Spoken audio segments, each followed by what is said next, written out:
Irish Boral's movie Agumoni's trail and music released today on 3rd July 2026 at YMCA Auditorium by 6 p.m. by Sri K. Daga. Mr. Irish Boral is the film director, producer, scriptwriter and author of this movie. He learned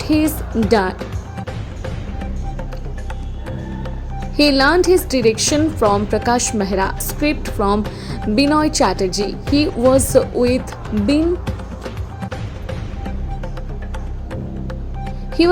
Binoy Chatterjee from his childhood. When he was only 10 years old, he liked Sharad Chandra Chattopadhyay most and wrote the story of Agumoni, grandson of Binoy Krishnabhadra, and like Chatterjee, son of chief assistant of Ritik Ghatak, are conjugate friend. They work in movies and programs together for a long time. Here in this Agumoni, like Chatterjee is the editor. From his childhood, he was very fond of his father and thus learned editing from his father. Grandson of Birendra Krishnabhadra has background voice of this movie. Amoy Dash is music director of this movie.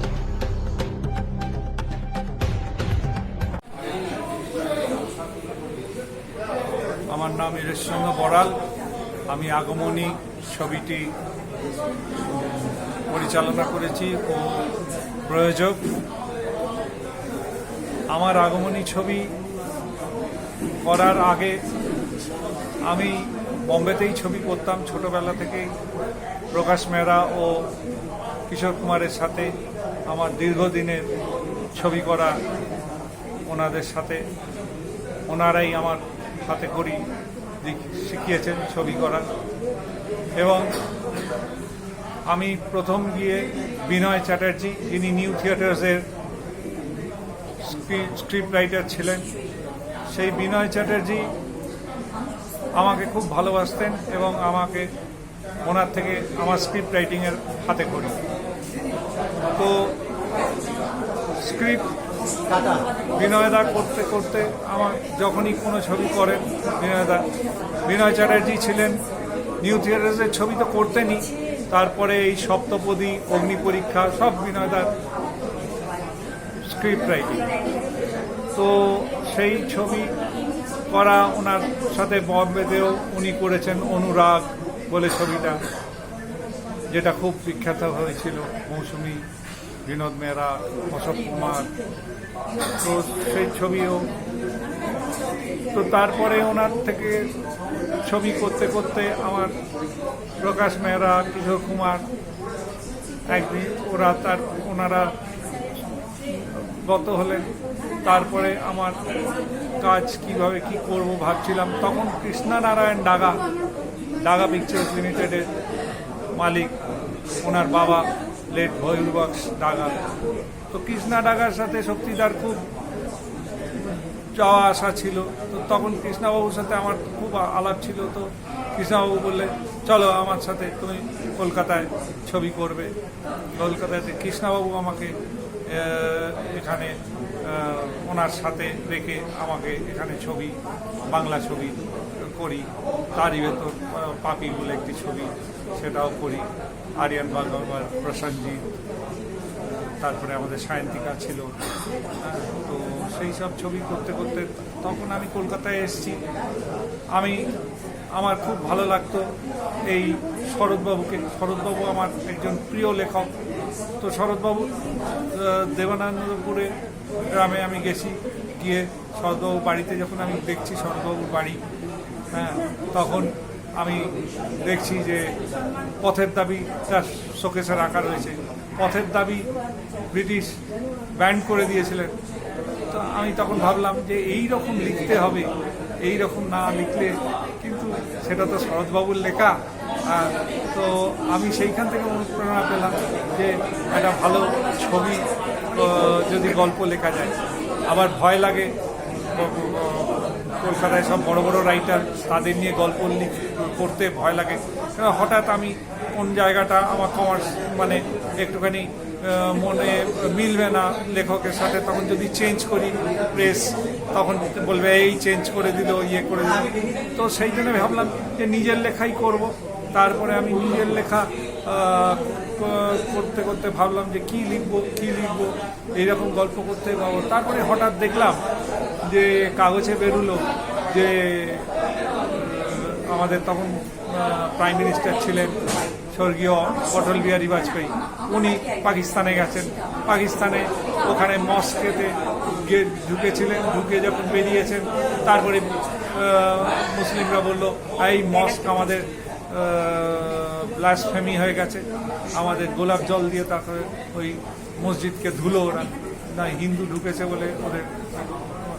তো এই জিনিসটা আমার খুব গায়ে লাগলো যে একটা মানুষ সে ঢুকেছে বলে মন্দির কি মসজিদ এরকম অপবিত্র হয়ে যাবে, এটা আবার কীরকম আজকের দিনে, এটা আমি ঠিক মানতে পারলাম না বলে আমার এইখানেই এই গল্পটা ভেতরেই আমি তখন লিখতে শুরু করলাম যে না একটা ওই রকম ব্লাসফেমির ওপর গল্প লিখি। সেই ব্লাসফেমির ওপর গল্প লিখতে লিখতে তারপরেই আবার ওই পাকিস্তানেতেই বলে মুসলিম একজন ছুঁয়ে দিয়েছে খ্রিস্টানের জিসাসকে, সেটাও খবরের কাগজে বেরোলো। সেইটাতে তখন আমি বললাম বাবা এই ব্লাসফেমি নিয়ে এরকম আমাদের হিন্দুদেরও তো আছে যে ব্রাহ্মণ নারায়ণ ছোবে, অন্য কেউ ছুঁতে পারবে না, অমুক না। তো আমি দেখলাম এই ব্লাসফেমি ব্যাপারটা মানুষ ঠাকুর ছোবে, এতে এই গল্পটা আমার খুবই ইয়ে লাগলো লেগে আমি তারপরে ছবিটা গল্পটা লিখতে আরম্ভ করলাম যে না ব্লাসফেমির ওপর গল্প। সুতরাং এই গল্প যে আগমনী গল্পটা আমি লিখলাম মা দুর্গাকে নিয়ে, কিন্তু ওটাকে মা দুর্গাকে সিম্বলাইজ করলাম। আগমনী মা দুর্গাকে যেরকম আমরা আগমন করি, আমি মা দুর্গাকে আহ্বান করতে গিয়ে ঘটনা এবং ঘটনার চক্রে একটা মুসলিম ছেলে যে ঠাকুর ছুঁয়ে যাচ্ছে সেইটার উপরে আমি তখন ওটাকে সিম্বলাইজ করে আমি করলাম কি মানুষের ভালোবাসাটা কে আগমন করতে আগে জানতে হবে। আমার এই ছবির মেসেজই হচ্ছে যে মানুষের ভালোবাসা, মানুষকে ভালোবাসা, তাকে আগমনী জানানো, সেইটাই মেন ব্যাপার। যার ধর্ম এই ঠাকুর ছোঁয়া এগুলো নয়, এইটা এই আগমনীতে এই জিনিসটা আমি দেখিয়েছি। নমস্কার, ঠিক আছে। নমস্কার, আমার নাম অলোক চট্টোপাধ্যায়, আমি চিত্র সম্পাদক। এক্ষেত্রে একটা বিশেষ কথা বলছি, আমি চিত্র সম্পাদক কিন্তু আমি সম্পাদনার কাজটা শিখেছি আমার বাবার কাছ থেকে। আমার বাবা নামটা এখানে বলতে বাধ্য হচ্ছি, আমার বাবার নাম হচ্ছে গোবিন্দলাল চ্যাটার্জি। আপনারা নিশ্চয়ই জানেন, ঋত্বিক ঘটক, মৃণাল সেন, উৎপল দত্ত, কুনিনী পত্রী ইত্যাদি আর কত বড় বড় ডিরেক্টরের নাম করবো, এনাদের ছবি বাবাই এডিট করতেন। আমার বাবা ভারতবর্ষের সব ভাষার ছবি সম্পাদনার কাজ করেছে। তা আমি বাবার কাছে কাজ শিখেছি ছোটো বয়স থেকে, যখন আমি স্কুলে পড়ি। বাবার কাছে আমি আমার বাবারই অ্যাসিস্ট্যান্ট ছিলাম। পরবর্তীকালে আমি সম্পাদনার কাজ করি এবং আমি অভিনয়টাও করি আর স্টেজও করি। এক্ষেত্রে একটা বিশেষ কথা মনে পড়ে, বাবার সঙ্গে পাশে যখন রাত্রে শুয়ে থাকতাম তখন বাবা একটা কথা আমাকে খুব করে বলতো যে দেখ, আমার তার নাম হচ্ছে নাটু, দেখ নাটু, ভালো ছবি করতে গেলে পার্টিকুলার কোনো জিনিসটার উপরেই ভালোভাবে শিখলে হবে না। তুই যদি ভালো করে ডিরেকশন শিখছিস বা ভালো করে এডিটিং শিখছিস বা ভালো করে ক্যামেরার কাজ শিখছিস তাহলেই যে ভালো ছবি করতে পারবি তা না। ভালো ছবি করতে গেলে একটা গোটা ইউনিট লাগে, সেই গোটা ইউনিটটাকে নিজের বন্ধুর মতন সম্পর্ক করতে হয়। বয়সটা মানুষ যারা তাদেরকে সম্মান করতে হয়, যারা তোর মতন বয়স তাদেরকে বন্ধুর মতন ব্যবহার করবি, যারা তোর থেকে ছোট তাদেরকে স্নেহ করবি, ভালোবাসবি, এরকম করে একটা ভালো জিনিস তৈরি হয়। পৃথিবীতে যে কোনো জিনিসই ভালো জিনিস তৈরি করতে গেলে একজনকে দিয়ে তো হয় না, অনেক মানুষকে নিয়ে করতে হয়। এই প্রতিটা মানুষকে নিয়েই নিজের মতন করে নিতে হয় এবং তাদেরকে সঙ্গে আলোচনা করতে হয় কীভাবে ছবি করলে ভালো ছবি করা যায়, কীভাবে এডিট করতে হয়। বাবার কাছ থেকে আমি সম্পাদনার কাজটা শিখেছি। বাবার কাছে ছোটো বাচ্চায় খুব বকাও খেয়েছি, আবার খুব ভালোবেসে আমাকে সম্পাদনার কাজগুলো শেখাতো। যাই হোক, আজকে আমার এই পরিস্থিতিটা হয়েছে হওয়ার ক্ষেত্রে আমার বাবারই একটা সবচেয়ে বড় অবদান। আর যদি ওইরকম বাবা যদি আমি না পেতাম তাহলে লোকে বলে তো ভালো এডিটার, এই আমি কতটা ভালো এডিটার হতে পারতাম আমি জানি না। তা যাই হোক, পরবর্তীকালে আবার আপনাদের কাছে আসবো, আরও ছবি বাকি আছে, জীবনে করবো, চেষ্টা করবো করার, ভালো কাজ করবার। এই বলেই আজকে আমি আমার বক্তব্য আপনি শেষ কটা করলাম। কটা মুভি করেছেন, এডিট আমি করেছেন? অনেক অনেক অনেক মুভি করেছি, এখন বলতে বলতে বোর হয়ে যাবে, অত তো বলা যায় না।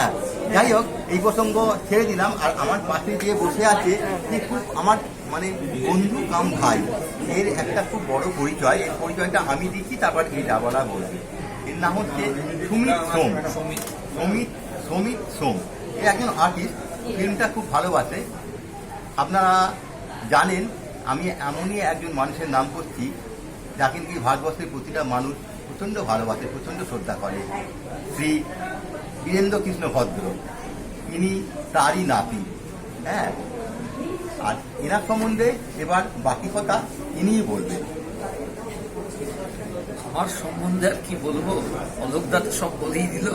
আর আমি এই ছবিটা, আগমনী ছবিটা ভয়েস ওভার করেছি, কিছু কিছু জায়গায় ভয়েস ওভার আমার আছে, এইটুকুই।